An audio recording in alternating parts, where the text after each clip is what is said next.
A look inside the musical world of the man who could flawlessly blend mind-melting rock with soul, blues, pop, R&B, and classical.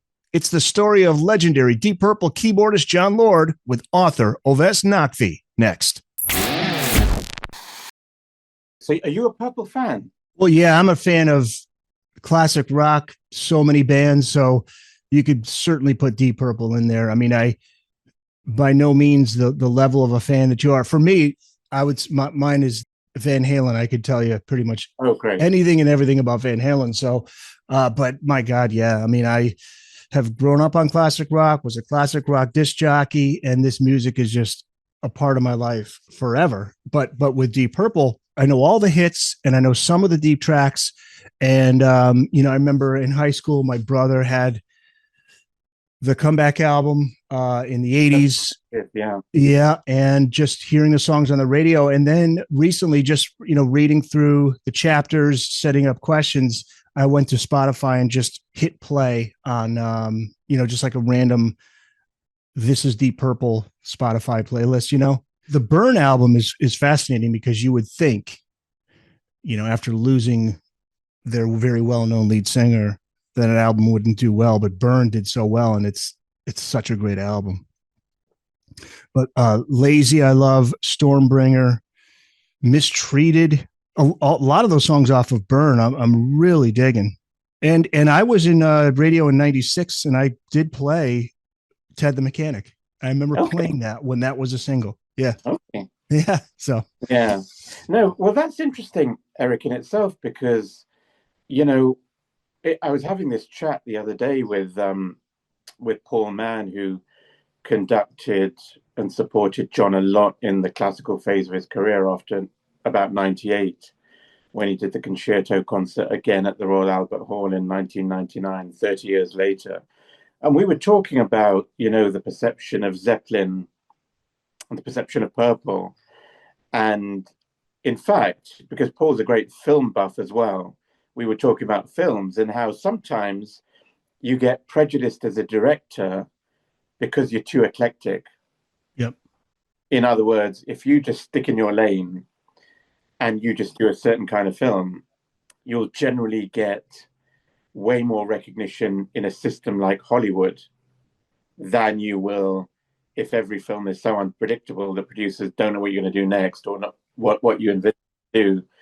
And in a sense, if you're a Michael Bay, or that type of director, you'll get more recognition than you will if you're an Abel Ferrara, etc. Very true. So in a sense, Deep Purple, in my opinion, suffer from that a bit as well, because no disrespect to Zeppelin, but it was a very powerful template within which there was a lot of range. I'm not saying they stayed in a single lane, because they could do folk music and they could do heavy rock and they could do more bluesy stuff.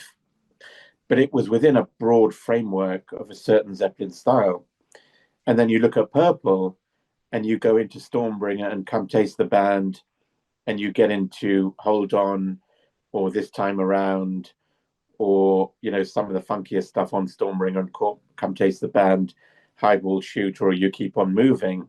And it's miles away from, the Mark II, Machine Head, Highway Star, Pictures of Home, Lazy to a degree, Maybe I'm a Leo, Smoke on the Water, very riff-based stuff. So in a funny way, without starting on a downer, I mean, I think in a sense the band always suffered a bit from a change of lineup fairly regularly in various periods, and then an enormous musical skill, which meant they could play anything. And the trouble with playing anything is, as I described earlier, it's a bit like being able to direct anything. You don't get as recognized for it by studios and by producers as you would by doing one thing. So it's interesting what you say, because when you take Burn, there's stuff in there that kind of harks back to a degree to Mark II, but it's a radical departure. And then Stormbringer's a departure from that. And then Come Taste the Band, when Tommy Bolin comes in, is a departure from that. And guys like John Lord and Ian Pace could completely keep up. One of the things Tommy Bolin remarked on when he joined in 75 to do Come Taste the Band was he marveled at, thinking they were a Smoke on the Water band because he didn't really know their repertoire, of being in a recording, rehearsal room with them at Warner's in LA, and then at another studio in LA. And he said, I just couldn't believe. I mean, John Lord, he knew every song in the book in Tommy's own words. I could play anything and he could just play it back because he just knew the whole musical repertoire of the 20th century to a large extent, certainly on the popular side from the 20s and 30s onwards, Gershwin and God knows what else. So, when you've got that big a musical repertoire, it means that you get bored of just doing one thing, and then you become incredibly eclectic. And therein lies your challenge, which is telling record labels, we're just going to do it whatever we choose to on the next album. And if you want Smoke on the Water, we're probably not going to be able to do that. I should introduce you. We are having a great discussion right off the bat here. We're talking with Ovais Naqvi, who's the author of John Lord, Before We Forget, a work in 8 movements. So we want to welcome everybody back to Booked on Rock, the podcast for those about to read and rock. And what a read this book is. Ovais, you put a lot of work into this. Now, John Lord was a deeply private man, and this book does respect that privacy. This is more of an exploration of his music. Tell the listeners and the viewers what this book is about. That's really great, Eric, and I really appreciate being on the show. And you've instantly captured exactly what I tried to achieve, which is appreciated as well. It's interesting because, like many, like you, I mean, grew up as a rock fan in the 80s as well, predominantly actually, and went to see bands like Whitesnake at a venue called Hammersmith Odeon in London, which is now called the Hammersmith Apollo, I think. And the Purple Offshoot bands were big in Britain, late 70s, early mid 80s. You had 2 kind of heavy rock strains. You had the Purple Offshoots and the 70s bands who stayed quite big. The Purple Offshoots being Whitesnake, Gillan, Rainbow primarily. And you had bands like Black Sabbath that stayed big, and Zeppelin obviously broke up after John Bonham died, but when I was at school they were still a big band. And then you had obviously a lot of prog bands who became much poppier but stayed really big and popular, like Genesis and Yes, obviously with 90125. And then you had the new wave of British heavy metal, and you had the emerging bands like Iron Maiden and those kinds of guys. Tigers of Pantang, and a lot of great players emerged from that era, John Sykes and people like that. So, I was a big heavy rock fan, and obviously one of the dominant names in that period was AC/DC as well, and then obviously later on the bands like Van Halen. So it was a pretty British kind of eclectic mix, but quite British oriented. And I still do remember it being primarily British bands, apart from AC/DC. And then what happened was, I became a kind of a Lord fan alongside being, a Whitesnake fan. And I think what happens with a lot of people, which is one of the great legacies of these kinds of guys, is you listen to their music and you read about them and you see interviews. Obviously, at that time, there was no internet. You just read magazine interviews and Kerrang and Sounds and magazines and newspapers like that. And you read John Lord talking about his influences, and you ended up, in my case, exploring classical more than I would have done just by hearing him talk about classical. And he did a solo album called Before I Forget in 82, and there are loads of allusions, and he drew a lot of influences from classical music, even in his chord structures and his harmonies and his melodies. So got interested in classical retrospectively again after school because of that. And then got interested in people like Keith Emerson as well, because, these guys always respected each other between Emerson and Wakeman and John Lord. I mean, there was a huge amount of mutual regard. So got into a bit of prog as a result of that, but stayed interested in John Lord as a solo musician. And then in the 90s, he did a solo album called Pictured Within in 1998. And then embarked on his proper solo career in 2002. So in addition to all these bands and getting deeper into Purple, as a result of being into Whitesnake and Rainbow, I kind of started to really dig into John Lord. And I think the important thing to recognize was, he had an onstage charisma. He had a very kind of, people describe it as aristocratic, which is fine, but I think he had a very measured, gentlemanly, collegiate, team-oriented, musically eclectic view of the world. His philosophy was always there's only good music and the other stuff. There's no such thing as being stuck in a particular genre. So he reinforced to me and many other people, and he did it regularly in interviews and talked about how between classical music and early rock and roll, Jerry Lee Lewis and Little Richard and people like that, and how R&B and blues in the 60s influenced his musical outlook. And so he kind of talked very intelligently, I felt at the time, about music, about the need to be open-minded, the need to really be a theoretical player and an educated player as well as a instinctive player. So, I think he was very much of the school that musical theory, composition, being able to play properly, practicing, these were all virtues of a good player and a good musician, as well as the improvisational skill in addition to the study. So what differentiated him, I think, in many ways, very early on for me, from many of the other prog players, was if you listen to a Purple record, a live record, made in Japan, made in Europe, live in London, what have you, every solo is completely different. Richie never plays the same thing twice. John Lord never played the same thing twice, ever, in a Highway Star solo, which I might have heard 20 different versions of live. Number one, it's never the same thing as on Machine Head. And number two, every solo is always completely different. So he had that jazz musicians oriented approach, which was don't play it twice when you can improvise and go anywhere. The band gave him the freedom. Blackmore certainly subscribed to the same approach. From a slightly different perspective, I think John did it because he was more of a jazz oriented player. Richie did it because he got bored easily and just didn't want to do the same thing twice. But between the two of them, they ended up forming this incredibly powerful duo, which I think when you look at heavy rock and you look at prog, there's nothing like it, because you've got Steve Howe and Rick Wakeman, but they very deliberately didn't build their relationship on improvisational skill. They built it on, if I may be unfair perhaps, playing what's on the record and being quite individual players. And Zeppelin didn't have that dynamic, nor did Sabbath. And ELP didn't really either, because it was a very keyboard-oriented band. And right, you can hear them playing off of each other. Off of each other. And, in a band, of course, you'll get Eddie playing off Alex, for sure, which Alex talks about all the time, that, if Eddie had a preference of where to turn on the stage, he'd be riffing off Alex as opposed to ripping off necessarily anyone else. Yeah, and in studio, the interplay between the two, especially during Eddie's solos, what you hear Alex doing, and that's what I'm hearing with Deep Purple. Absolutely, and Eddie and Alex had that biological chemistry of being related. And if you know the history better than me, I'm sure, but Alex starts off as a piano player, Eddie starts off as a I'm sorry, Eddie started off as a piano player, and Alex on guitar.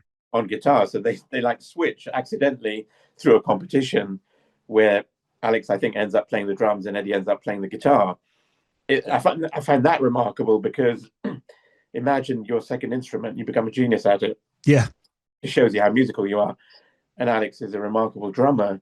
So you're completely correct. That interplay between John and Richie is almost like a sibling rivalry thing that's kind of similar, but a little bit edgier, because Richie would deliberately try and throw, John off in terms of playing semi-quavers so fast in Highway Star, just to irritate John, because he knew I can do it faster on a guitar than a keyboard player can do it. And he would deliberately do things like that. But it created this collaboration and tension that became a really powerful creative tension, because they were both trying to almost throw each other off a bit, but it resulted in solo pieces in Strange Kind of Woman or in Speed King or in Highway Star that become really powerful features for audiences. How was he with the transition then to Steve Morse on guitar? What was that chemistry like? Because they worked together a long time. Yeah, he loves Steve. From what I get, and I say that with the authority of, talking to Paul Mann and people like that who knew John and spoke to him freely. And obviously, don't forget when Paul did the concerto in '99, conducted it. It was Steve Morse who did the guitar parts at the Royal Albert Hall, and Steve Morse plays on the concerto recording in 2012 among the three guitarists, Joe Bonamassa, Daryl Vassiliev and Steve Morse plays the third movement. So he loves Steve. I mean, he always spoke glowingly of Steve and said that because obviously Steve's technical facility is incredible. His ability to create melody, I feel, is really, really powerful. And even today, I mean, if you listen to a Steve Morse interview from a couple of weeks ago, with regards to his new album, he talks about John Lord more than anyone else in the band because he found a musical chemistry with John, and John Lord found a really great musical partner as well, who had, don't forget, a really strong academic theoretical background in music as well, having been to University of Southern Florida and being at college with Jaco Pastorius and Paul Pat Metheny and people like that. Incredible schooling. What is behind the book title, Before We Forget, A Work in 8 Movements? Yeah. He did a solo album in 82 called Before I Forget. And the idea behind his title was, let me put this down on record before I forget these musical ideas. And my perspective was, let's write down things about John Lord before we forget about John Lord, because, guys like us will remember for as long as we can. But, new musical audiences, people now in their teenage years or in their 20s, they might be into Purple. They hear Don Airey. They hear John Lord on record. So his biggest legacy is the recordings. What I do or other people do is marginal relative to listening to Made in Japan. But I wanted to really capture as many musical observations about him as I could before we all move on musically and he gets forgotten. I mean, the reality is, if you take musicians born in the 1940s, most of them now entering their late 70s, early to mid 80s, and they are disappearing, sadly. Guys over here hitting 82, 83, it's remarkable that they're still around. Many of them still touring, which is equally remarkable. But there's going to be a point, which is a sad day, where they're going to disappear because not everyone's going to hit 85 and 90. So I figured it's an ideal time for fans in their 40s and 50s and so forth to kind of have a documented record of his music, his sound, and his instrumentation. So that was really the idea, to take the title Before I Forget and create a relevance for today, which is, let's do something before we forget. And is it a work in 8 movements? Is that because he was part of the 8 different Mark eras of Deep Purple? Yeah, no, interesting. That's an interesting because there's 9 altogether now, right? There's a new 9th. Yeah. But what happened was I wrote the chapters which began to unfold by themselves. I probably started off, I think, with about 5 or 6 kind of chapter areas. And then as you write stuff, it evolves into new areas and into an exploration of his legacy and so on. And so I landed up with 8 chapters. And I figured, there's a bit of symmetry there, and why don't call the 8 chapters 8 movements? And so the idea was to make it a bit more musical than just a book about 8, which happened to have 8 chapters. And don't forget, sorry, the other key point was he passed away at 71, which is his 8th decade. So between being in his 8th decade when he passed away and between a book landing up at 8 chapters, I thought the resonance of 8 movements would be quite powerful musically. That picture, for those who are watching this interview, a great photo of him behind you there. Black and white shot of John. Exactly, yeah. Where is this from? Yeah, he did a photo shoot with a photographer called Martin Goddard, who was hired by EMI to do the pictures from the Before I Forget album in 82. So he was on EMI, and Martin went to his house, which is called Burntwood in Goring-on-Thames in Oxfordshire, and Martin spent some time with him and did the portrait photography on the cover of the book, and also did a whole bunch of stuff of him in the garden and in the house. And the piano he's playing there, which features in the book, was a piano he acquired in the early 70s from Shirley Bassey, the singer. So Shirley Bassey had a Challen piano, which he'd had painted with light colors and flowers, apparently to match the decor of the room the piano was in. So John acquired this from Shirley Bassey, and he always said it was a nice ornament. He used it for practice because he said it was quite hard to play and was probably not the perfect piano, because he later had pianos like an Erard piano, as well as a Grotrian Steinweg, which is a German piano. And Steinweg, as you know, is the original name of Steinway. When he moved to America, he Americanized his name to Steinway, but his birth name was Steinweg. So Grotrian Steinweg is the German company created by Steinway, and he went to America and created the Steinway Piano Company. So, you know, Lord had these great pianos, but the Challen that is photographed is the one that Martin Godard photographed in 82. And Martin's still around, and we managed to secure rights to use the picture on the cover of the book directly from Martin. Great shot of him. Yeah. You set out to answer the question, how could a kid growing up in austere 1950s Britain become so adept at so many forms of music? He could play jazz, blues, R&B, soul, pop, and rock. He could compose orchestral music as well. Take us back to the beginning. Where and when was John born, and what were his early years like? So he was born in a city in England called Leicester, close-ish to the Midlands and thereabouts, but not too far from London. England's a pretty small country, so 100, 150 miles is a big journey. But in America, of course, that's nothing. But that gets you literally from London to places like Leicester and Birmingham and so on. So he grew up in this town, Leicester. His family originated from around the area, from Buckinghamshire and from Leicester. He was born in 1941 in June, and his parents were both, I think, quite musically oriented. His father played saxophone. He was an alto sax player in the local fire brigade band during the Second World War, because obviously you had troops who went and fought in different places in Europe and so forth. And you had other people who stayed behind but were intrinsic to the war effort in terms of ambulance services and fire brigades and so on. So John's dad, Reginald, was part of that. And there were various other people. Frederick Ault was a piano teacher in Leicester. And preceding him, there was another piano teacher called Philip Lank, who John was with for a very brief period when he was about 6 or 7 years old. So his parents, at the age of 5, they figured, this kid's actually, he's quite musical.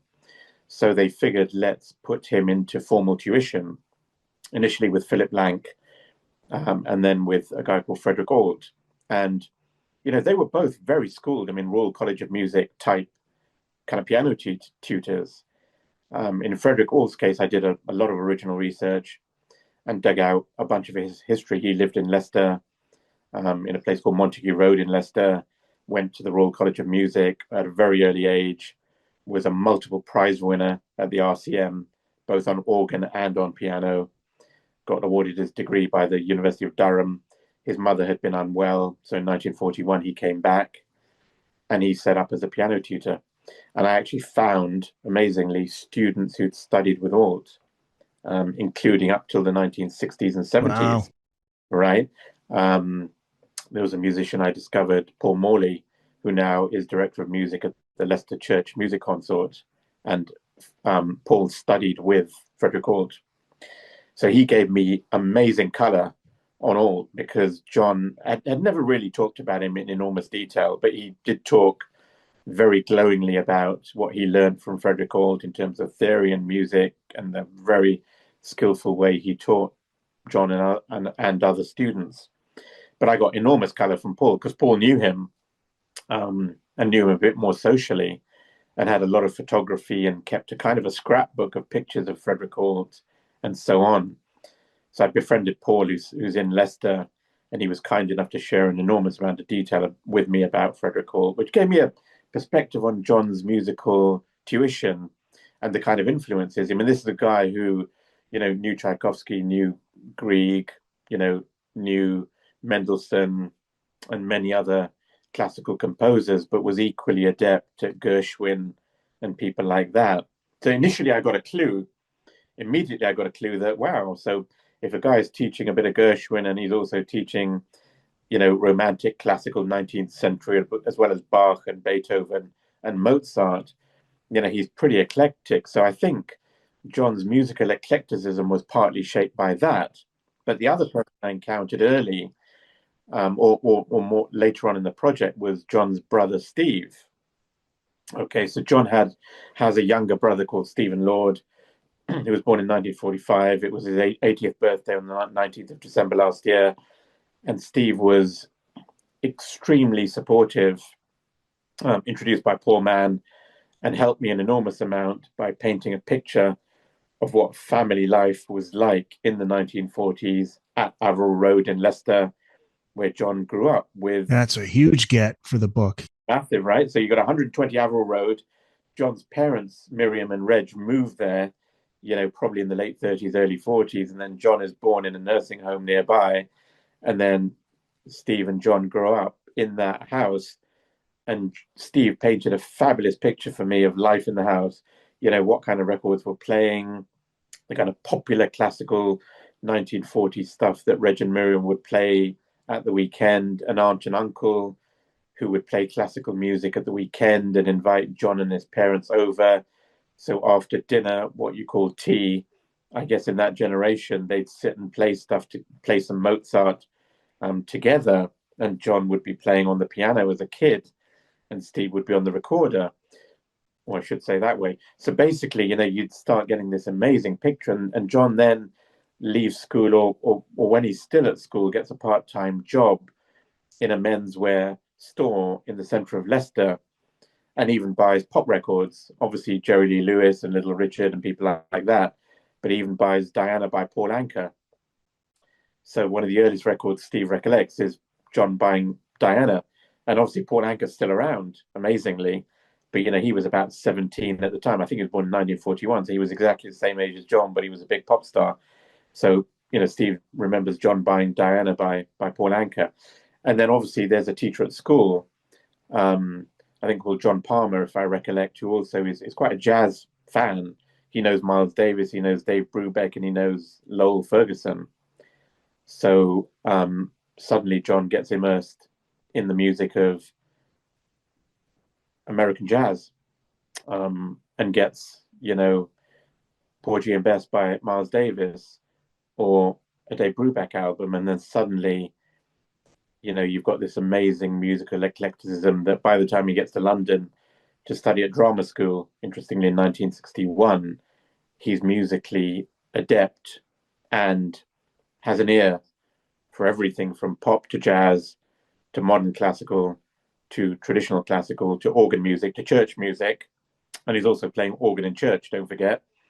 So you can imagine the musical stimulus that he has, no disrespect, compared to a regular rock player, is quite ridiculous. Sure, man. He sponged all that up. And then it comes the Beatles. You're a fan, I'm sure, of the Beatles and that Totally whole correct. scene. Yeah, I mean, he gets to London, gets into R&B and blues. And obviously, as you know, all these bands like the Stones, the Stones come from a kind of a blues type of vein, as did the Who initially. And then they morphed quickly into something else. But I think the Stones stayed more bluesy, and the Who turned into something else. And the Beatles, funnily enough, didn't even have that bluesy influence. They were much more of an American pop influence band, Bruce Channel and people like that. And a lot of the art, the Motown records and female American singers, they were quite influenced by that. Skiffle artists, the Beatles. Skiffle as well, Lonnie Donegan and stuff. So, you get that eclectic American and British influence. And obviously, as you know, the history with the Beatles, they buy records in Liverpool. The apocryphal story is, sailors and seamen and people like that from America would get requests, when you come back, buy, XYZ record, and alongside the Lonnie Donegan influence, that's kind of where you get the slightly bluesier approach. So John definitely gets into the Beatles, and later on in 2010 or 2009, he gets interviewed by a radio station in Eastern Europe, and his three favorite records that he tells them are Revolver by the Beatles, Led Zeppelin 2, and the Doors album, The Doors. So to answer your point, yeah, he becomes quite a big Beatles fan. And I've seen it in interviews as well. There's an interview from, I think, Melody Maker in 70 or 71, where he gets asked, who's your favorite singer? And he says Paul McCartney. So he's into, certainly, and of course, as you know, he then gets very close and friendly with George Harrison. Well, the other one is Ronnie Wood, a future Rolling Stone. I had no idea he knew Ronnie and his brother very well, right? They met in their teen years. Amazing. Yeah. So John joins a band called the Artwoods. There are a number of seminal figures in British blues in the early and mid 60s, people like Alexis Corner, and obviously John Mayall, Graham Bond. Art Wood is definitely in there as well. Graham Bond forms the Graham Bond organization, which even John McLaughlin is in the Graham Bond organization. Oh, wow. Right. Mahavishnu Orchestra. 100%. So you get a whole kind of emergence of all these young guys who pre their psychedelic or jazz rock eras are in these bands. So, he's with Graham Bond. Art Wood has a number of associations. Alexis Corner, John Mayall. John Mayall obviously has Clapton. So you get landmark figures of 6-8 years later emerging from this scene. And John is obviously quite close to Artwood. He ends up staying in their mother's house, if I recollect, in Middlesex. And he knows Ronnie when Ronnie's probably 13, 14, 15 years old. So he's in the band with the elder brother, and the little kid brother's hanging around, and is getting into music. And as you know, lands up eventually with Jeff Beck. And obviously later on with the Stones, but he's on the Jeff Beck Truth album, etc. So the answer is yes. John ends up knowing Ronnie when Ronnie's a teenager. And John also played alongside Jimmy Page and Ray Davis of the Kinks. Interesting story. I mean, I think the truth of the story is John did a few sessions here and there in the 60s and definitely did a version of You Really Got Me by the Kinks. Now, what then happens is, as far as one can research, the bands like the Kinks would do lots of different versions, even with different people.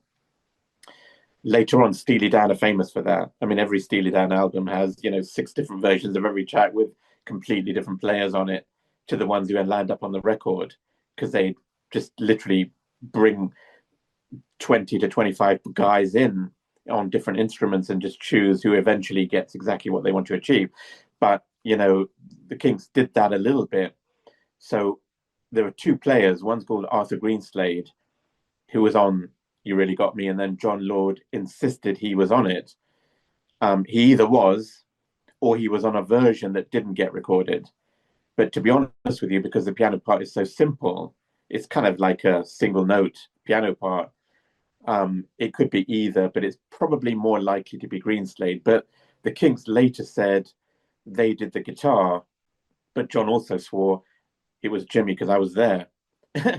So we don't know if the final recorded one is Jimmy, as far as I know, or whether it was the Kinks, or whether they used Jimmy but don't say it.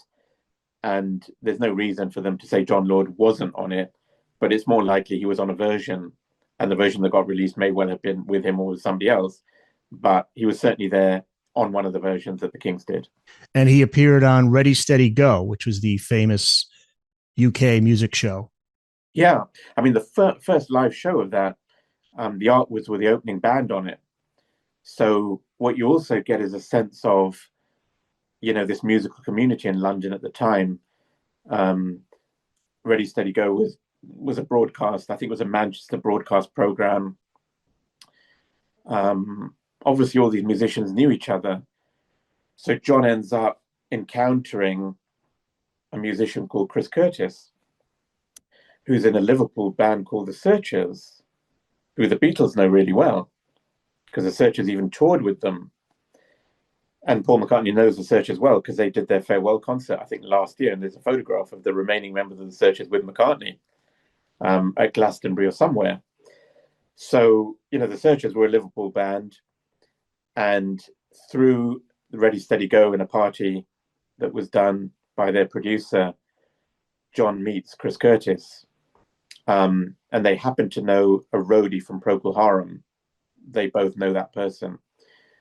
So they get thrown together, and Chris Curtis has got an idea for a band, which he thinks is a band of revolving kind of personnel. Chris Curtis's idea is people come and go from the band. It's got to line up for an album or a record, and then the bass player jumps off and someone else comes on. Relatively difficult to implement concept, but that's his idea. He encounters an aspiring manager called Tony Edwards. Tony Edwards is from a entrepreneurial family in London who have a fashion manufacturing business, fashion and textile business called Alice Edwards Holdings Limited. And Tony works there because he's part of the family. So they're quite well to do. But Tony aspires to be a manager. And Chris Curtis manages to flatter Tony and tells him, you could be the next Brian Epstein. I know Brian, you could be Brian. And by then or thereabouts, obviously, Brian passes away because he dies in 1967, I think. So Tony gets quite flattered by that and is business oriented by nature. And then starts working with Tony, with Chris Curtis a bit, but no disrespect, Chris is a bit flaky. There's a bit of drug use. He lands up sharing an apartment with John Lord. According to John, literally shows up in his flat in Gunter Grove in Chelsea and decides, I'm sharing a flat with you. Okay. Decides. Come on in. Come on in. So, John's a very nice guy. Christ, all right.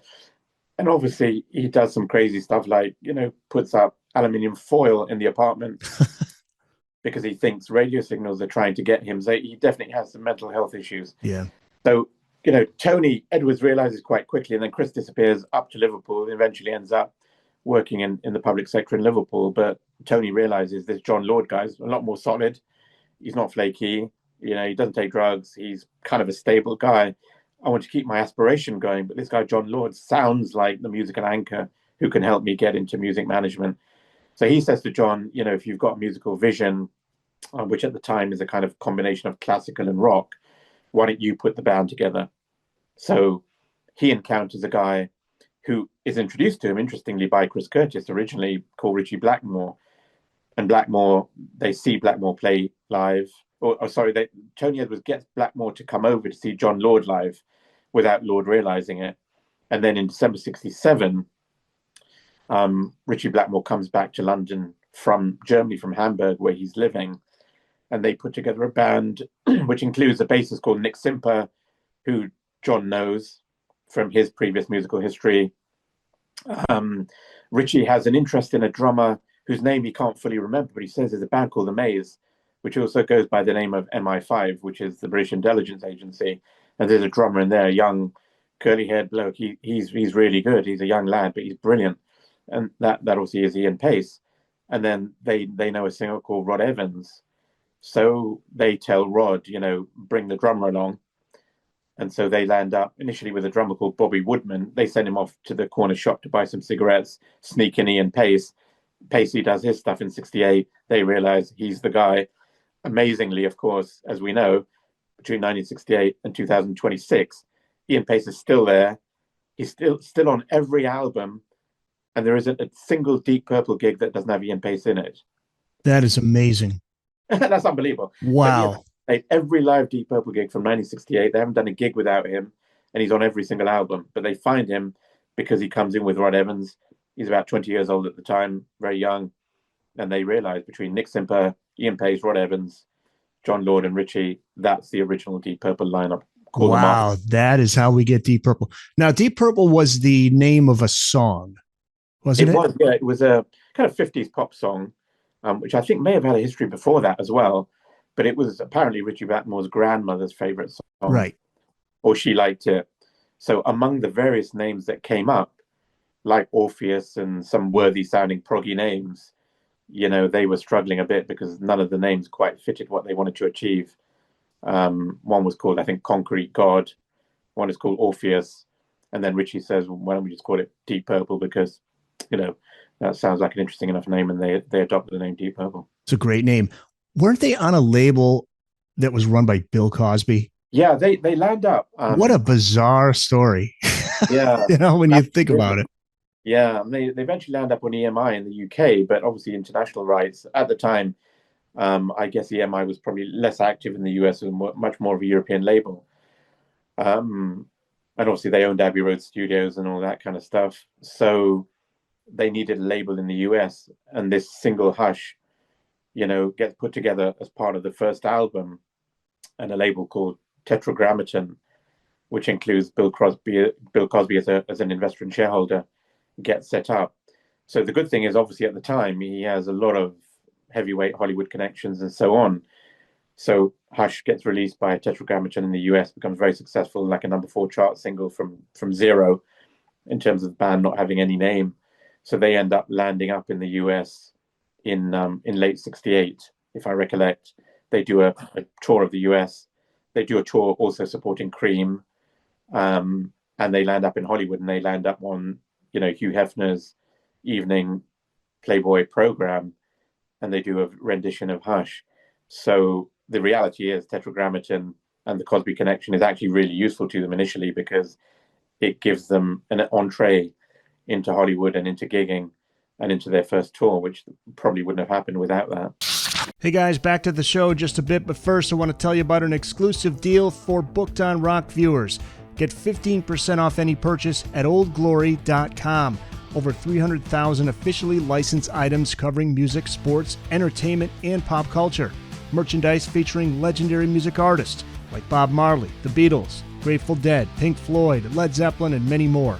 Go to oldglory.com and make sure to use the promo code BookedOnRock. Also find a link in this episode's description, or just go to bookedonrock.com and click on My Deals. Hush is still played on the radio. It's still a great song. It's held up so well, but Rod Evans was only there briefly, and then he went on to join a band that I love, Captain Beyond, which is a great band, but they didn't like the direction they were going with Rod Evans, I guess, right? It was something. What was the reason that he was out? What happened, I feel, was, they reached a certain point in '68, early '69, perhaps, where they figured this is the end of the line. We've gone as far as we can with this lineup. They, rightly or wrongly, felt Nick Simper wasn't the right guy. Nick's still alive. And rightly or wrongly, they felt that Rod Evans wasn't the right guy. A bit more ballad-oriented, a bit of more of that deeper baritone voice. A bit Elvis-y, actually, in many ways. If you listen to Hush, there's definitely a feel of Elvis in there.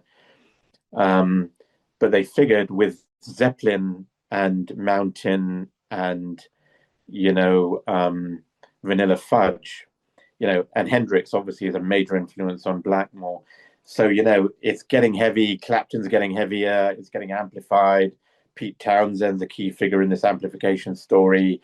Jim Marshall is the instrumental figure in the emergence of amplification in rock music, because it's with the combination of the Fender Stratocaster and the Gibson Les Paul, but particularly the Marshall amplification, that takes us into the world we know today. Literally today, to this day, Marshall's a huge name in the guitar world.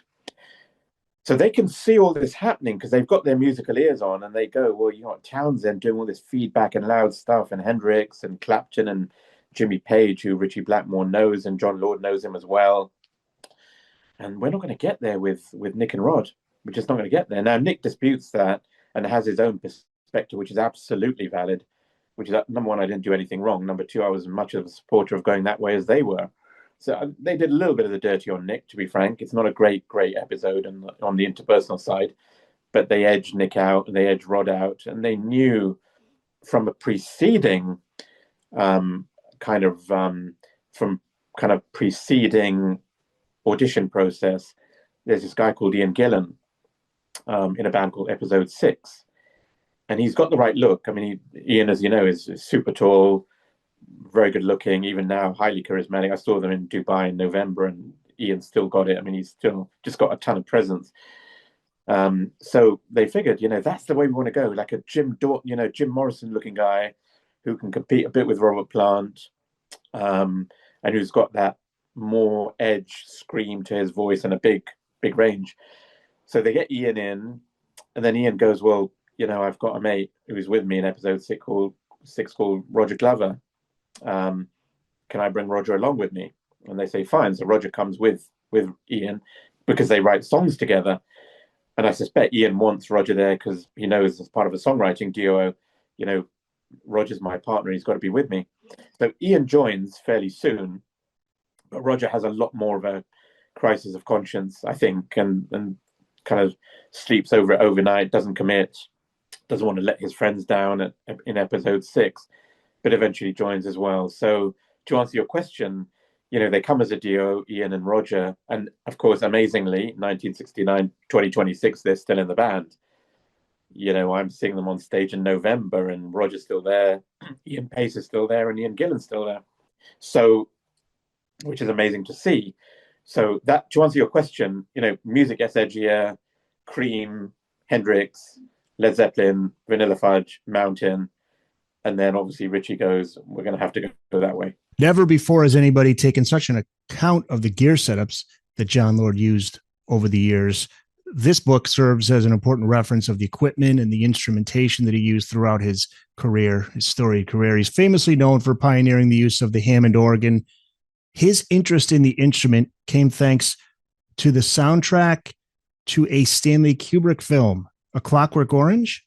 Interestingly, so there are, I think, two strains really to focus on. I mean, the focus of the book, coming back to one of your original points about him being a very private guy, I didn't want to do John Lord the person, because the trouble is, number one, I wasn't so interested in that because I wanted to focus on the music and the sound and the instrumentation. What really excited me when I was thinking about it was, if you take the Lonnie Donegan era, the skiffle era, and the Little Richard, Elvis, Jerry Lee Lewis era, you've got a guy whose musical career spans everything from there through the early 60s, R&B, blues, the Beatles, psychedelia, prog, heavy rock, FM rock, heavy rock again, in between classical and rock hybrid, across piano, organ, into monophonic synthesizers, preceding that, modular systems, and then into polyphonic sampling, MIDI, workstation, etc. So I'm thinking, wow, I mean, number one, his career spans all these generations, and I was always interested in a fictional idea of a session musician who spans all these eras. But I thought, forget the fiction thing for a second. There's a guy who spans all these eras, and the instrumentation he uses spans all these eras as well. Because we go from piano, which is when he becomes adept at playing, all the way to Korg M1 and EMU Proteus and modular expander type era. So I'm thinking, what would be great would be to interweave his musical story with the unique sound that comes out of some of these bands like Deep Purple, with the story of his instruments, but underneath it, the layering of the history of some of these names. Because I could talk about the Mini Moog and the Poly Moog, but I'd love also to talk a little bit about Robert Moog. And I'd love to talk about John's use of the ARP Odyssey and the ARP string ensemble and pro soloist. But I'd also love to talk about Alan Perlman, who created ARP. Those were his initials, Alan R. Perlman. So I thought what's really interesting, it's a different book, but I thought what's really interesting is to bring a little bit about the history of the emergence of these instruments. Don Buchler, an early American pioneer, Tom Oberheim, who I'll talk about in a second, and then all these other guys, as well as by the 70s, the Japanese guys, because when you start getting into the mid-70s, it really becomes the story of Korg and Roland, and especially Yamaha. And the American names sadly start disappearing, even Fairlight and Synclavier, and some of these are Australian as well, but the Japanese really take over. So I thought that's a really interesting background landscaping thing. So to answer your point, I figured let's leave aside John the person, John the family man, John the colleague, because that's been covered and is okay, but is not going to necessarily unearth anything particularly unique. The most unique angle I can find is John the pianist, John the instrumentalist, John the organist, John the composer, John the arranger, John the classical musician, John the rock musician, and then interweave into that the story of the emergence of some of these instruments. So it's almost like multi-layered, if I may be musical, slightly contrapuntal, but I wanted to create these lines of different things which allow you to do a biographical work, which isn't just John, he was born here, he lived here were his friends. I've touched on that and I've spoken to a number of his friends, but I wanted to create this almost contrapuntal musical story of all these different layers of musical stimulus. Because if you think about it, he starts off playing piano, he gets into the organ, actually having heard Muddy Waters and having been tutored by Graham Bond of the Graham Bond organization. So he hears Jimmy Smith, that's a major influence, Walk on the Wild Side. He hears a Muddy Waters record with Hammond on it and goes, wow, what's that instrument compared to the church organ I play or have played? And then he gets into, obviously, hearing about it and learning about it from Graham Bond. He then understands what a Hammond organ is, starts off with a Lowry organ, but ends up acquiring a Hammond L100 organ, and then the famous C3, for which he's famous. And then, so the Hammond story is that. But by the late 60s, the band start becoming successful. He acquires a mellotron, which is a key instrument in that era. Okay, you hear mellotron on Genesis records and Yes records and stuff like that. And then by the early 70s, by 1970 itself, he acquires an RMI piano, an RMI 300B. And the RMI piano is really famous because then you hear that on Selling England by the Pound, and Lamb Lies Down on Broadway and stuff like that. That's the RMI 368, which Tony Banks uses. So you get the RMI piano. He plays a mini Moog for the first time in America in 1970 because he's there for a tour. And then by 73, he really starts getting quite into it with the ARP Odyssey, and then later with ARP instruments, and then by the early 80s, late 70s with the Poly Moog, Mini Moog, and then the Micro Moog and the Moog Source and the Moog Opus 3. And so without getting too geeky on this particular podcast, you get these phases. You get the organ phase, and then you get the RMI piano phase and the mellotron phase, and then you get the ARP Odyssey phase, kind of early monophonic, and then you get the polyphonic with the Poly Moog and the Memory Moog, and then he goes full scale Yamaha by the early by about 86, the Yamaha DX1, DX7, and by the Yamaha CP70 and CP80 electric piano, mini grand piano, or 88 key grand piano. And then he starts getting into sampling with the Emulator 1 and Emulator 2. So, it starts getting really interesting because you hear all these things on Deep Purple and Whitesnake records. And what I've tried to do is for the fans go, here's the sound. Yeah. And you see the pictures of him on stage. It's like this scene out of a sci-fi movie, all the equipment he's got around him. And yeah, so that was Wendy Carlos, though, was the composer for Clockwork Orange that was utilizing the... Yeah, initially the Switched on Bach album, which is a multiple Grammy-winning platinum album. And then Kubrick got her to do the soundtrack for Clockwork Orange. And then John heard that. Well, there's a funny story there, which is, sorry to digress, but it was originally Ennio Morricone that he wanted. Oh, yeah. And Sergio Leone, unfortunately, told him a lie and told him Ennio's not available because he didn't want Ennio to work with Kubrick, which is amazing. He didn't want Ennio Morricone to work with Kubrick. So he said, I've checked with Ennio. He's not available. He's really busy. Kubrick went, all right, and then got Wendy Carlos to do it. And ironically, of course, with a landmark soundtrack.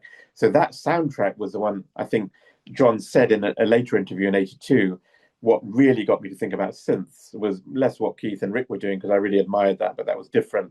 It was Clockwork Orange that made me think, wow, actually, let me start thinking about integrating this into my music. Ovais Naqvi is the author of John Lord, Before We Forget, A Work in 8 Movements.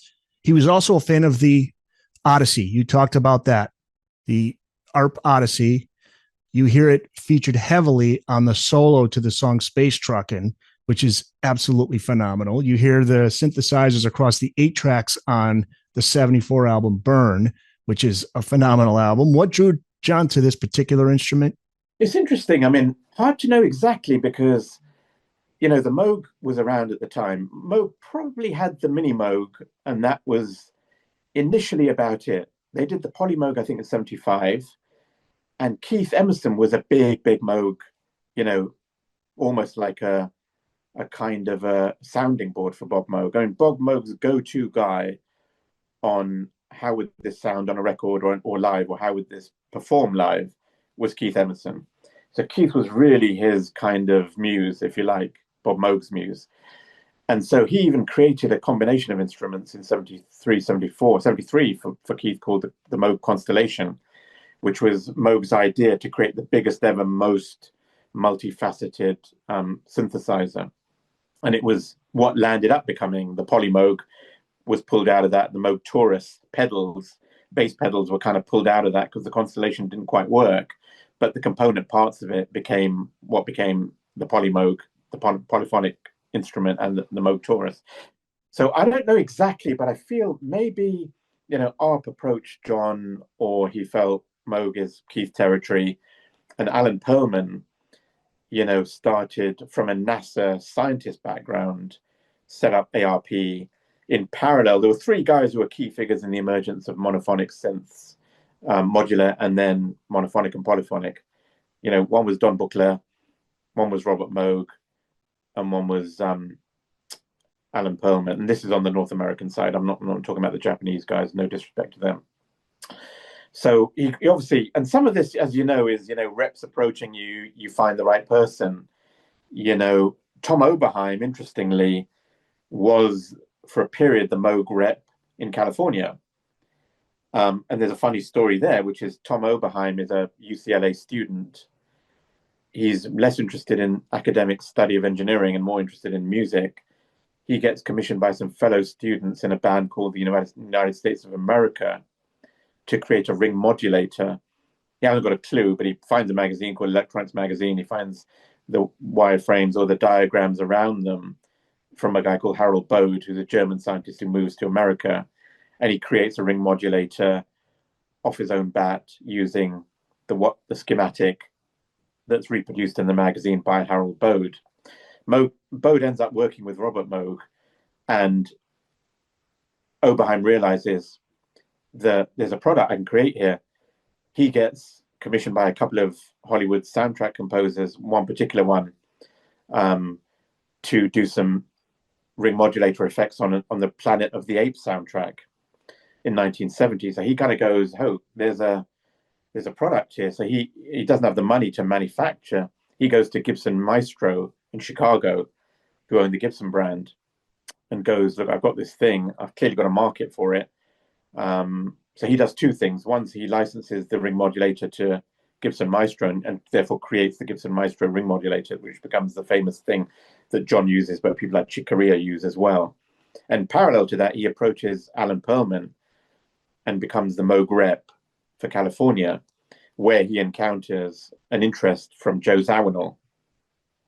Funny aside, but Zawinul calls up ARP and goes, I want to try out this ARP 2800 or 2600. And Oberheim shows up, and Zawinul plays it. And by all accounts, he's really apathetic, not interested. And Oberheim thinks, I've messed this up. Joe Zawinul's not going to buy this. He said, all right, leave it with me, leave it in my house. I'll call you in a few days. Oberheim thinks Zawinul's just going to go, I'm not interested. He says, Zawinul keeps it. And next time I hear it on Weather Report's Birdland, used in a way that I couldn't even believe. He got sounds out of it that I couldn't even imagine. So it just shows you the skill of these guys. I mean, you've got Zawinul, who's a Vienna Conservatory classical musician, lands up in America, Cannonball Adderley, lands up with Miles Davis, obviously. And, you can just see the musical facility of some of these guys. He leaves the instrument with Zawinul. He thinks Zawinul thinks it's a pile of you-know-what. Zawinul creates Birdland out of it. Yeah, that's what's so great about this whole period of rock and roll, in particular, from say mid '60s right up through maybe like early '90s. These musicians and what they could do with instruments and do things that you'd never thought, and also producers and engineers and the things that they were experimenting with during that period and how they just push things forward. Paul Mann, you mentioned, and he said John once talked about in passing how proud he was at the time of the final track on Burn, which is I think A200. Is that A200? Yeah. What would you say are John Lord's top 3 finest moments with Deep Purple in the studio? I would say in the studio, probably Flight of the Rat from In Rock. Second one, I might go probably Burn from the Burn album. Just an explosive solo with a slightly different sound, because one of the things I explore in the book is the amplification and the way he uses Leslie's and Marshalls initially, and then cuts out the Leslie and goes Hammond straight to Marshall. And then in 73, when they do Burn, he brings the Leslie back. So you hear a slightly softer Leslie Hammond sound because the Leslies are in there, and it's a bit more airy than this very industrial machine head sound, which is, Hammond straight to Leslie. So I'd say Flight of the Rat, I'd say Burn, and then I might go. There's a Lord solo album, Before I Forget, which I mentioned earlier, and there's a track called Bach Onto This, which is the Toccata Fugue in D minor, where he takes the fugue and does a fabulous extemporization on the fugue, which is Simon Phillips on drums, Neil Murray on bass, and I think Bernie Marsden on guitar. It's an instrumental track, and it's probably John's arguably greatest moment of Hammond playing on a solo album. Really? Yeah. I mean, there's Gig on Saraband, which is beautiful, and there's Andante on the studio recording of the concerto in 2012. But if you listen to Bach Onto This from the Before I Forget album in 1982, there's a just absolutely explosive Lord solo, which to me is amazing, because that's him in a solo environment where he can play what he wants. If he wants to do 56 bars, he can. If he wants to do 8 bars, he can. He just totally unloads, and it's a brilliant combination of a blues-based organ sound on that track with a classical churchy organ sound. He combines his blues and classical influences in a single track by almost going, here's a scale in the blues scale, here's a blues, here's a scale in a classical scale, and he plays them both in parallel later on, not in parallel, adjacent to each other. So sequentially. So, those three, I think Flight of the Rat, Burn, and Bach Onto This would be my three great, instinctively the three great Lord moments. He passed away in studio. Yeah, I had to clarify that because live, that's a whole other. Eric, the Highway Star solo on Made in Japan. I mean, okay, yeah. I mean, if you spoke to anybody like Jordan Rudess or Derek Sherinian, or those guys, they'd go, "Wow, yeah, John Lord on Highway Star and Made in Japan is like he's a monster player on that track alone." I mean, it's extraordinary. And Stephen Wilson, obviously, as you know, has just done the remix of that. Various people have done preceding remix versions. They're all great. Roger Glover did one, and I think possibly Kevin Shirley may have done one. But and it's a great recording in itself. Even if you listen to the 1972 recording, it's fine. It's brilliant. But Stephen Wilson does a version of a remix of it about 7 months ago, which is absolutely fabulous. And the Lord solo on Made in Japan, on the Made in Japan album on a Highway Star, is quite mind blowing. He passed away in 2012 at the age of 71. Quote from his longtime bandmate and drummer for Deep Purple, Ian Pace, said, quote, "His humor, his ability to make people feel comfortable, his kindness, he was a wonderful guy. When he left us, we didn't just lose a really great rock and roll blues musician. We lost a really good composer as well. His love of orchestral music continued right to his last days. He found something in later life that he really loved, and he found he was very good at it." What was John Lord working on those later years that Ian's referring to?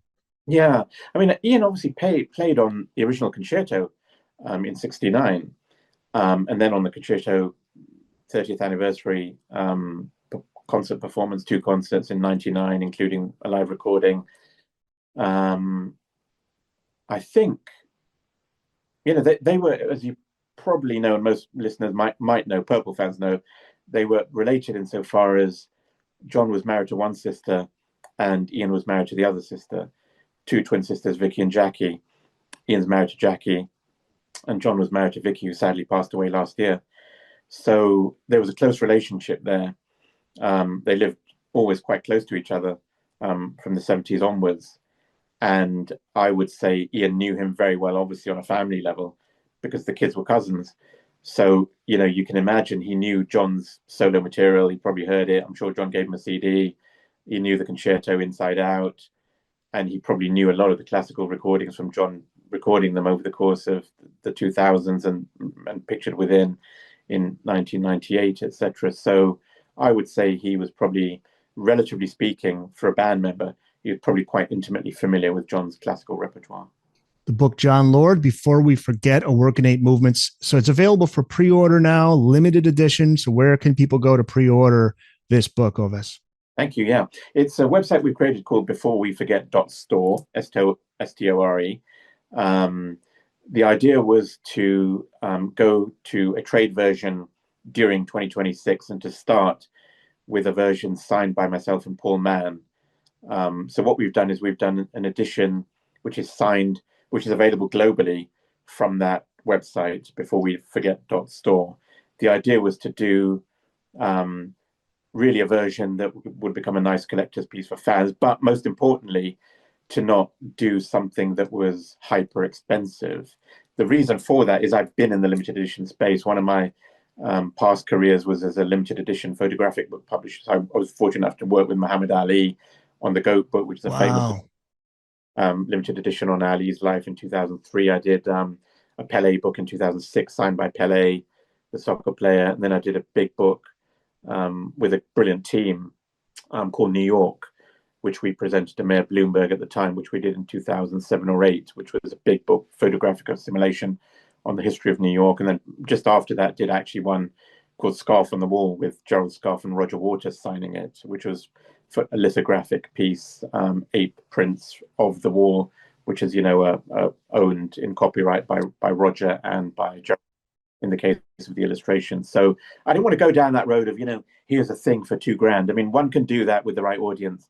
I wanted to do like a $40, $45 thing that is a collectible, but is available to everybody. So that, broadly speaking, a fan will go, that's a really good collector's piece at a perfectly reasonable price. That was my logic, to be honest with you. Could have gone, $200, but I just really didn't want to do that. Well, people can go and pre-order. How many units are available? It's 250? Yeah, we're going to do just over 250. We've hit 250 and we're going to slightly expand, which I think we've probably got a license to do. So we'll do probably 275 in total.